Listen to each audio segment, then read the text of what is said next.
नांदेड शहरातील प्रभाग क्रमांक 3 मधील पूरग्रस्तामुळे नुकसान झालेले इथं महिला मौजूद आहे. यांचे आपण म्हणणं ऐकू. यांच्या घरामध्ये पाणी घुसलं आणि नुकसान झालं. मावशी सांगा काय काय झालं.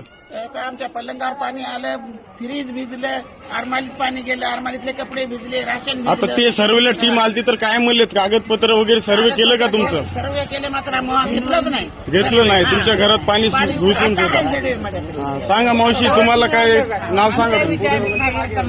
हा तुमचं सर्वे काय केलं नाही, डॉक्युमेंट घेतले की असं का?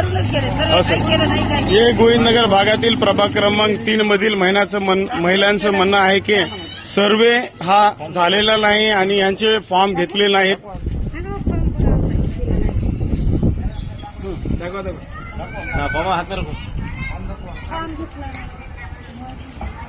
बोला आता कलेक्टर साहेबाला काय सांगता तुम्ही. तुमचे फॉर्म घेतले पाहिजे, तुम्हाला नुकसान भरपाई भेटली पाहिजे. प्रभाग क्रमांक 3 मधील गोविंदनगर भागातील महिलांचे म्हणणं आहे की सर्वांना नुकसान भरपाई भेटली पाहिजे.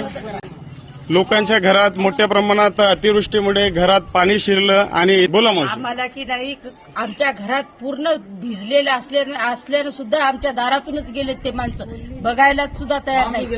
आणि अर्ज घ्या म्हणलं तर पळत जाऊन अर्ज द्यावा लागलं. स्वतःहून पुढे होऊन घेतले नाहीत आणि बघितले सुद्धा नाहीत. कलेक्टर साहेबांनी आमच्याकडे लक्ष देऊन आमची गल्ली सुधारून द्या. आमचं तर नावच नाही म्हणतात गोविंदनगरमध्ये. नावच नाही म्हणतात. मतदान मागायला आम्ही भरत आहे. रोड टॅक्स वगैरे सर्व घर टॅक्स सगळं भरतो आम्ही. रोड टॅक्स, घर टॅक्स पूर्ण भरत आहे. त्याच्या भर पावत्या बी आहे की नाही आता बी बघू शकता.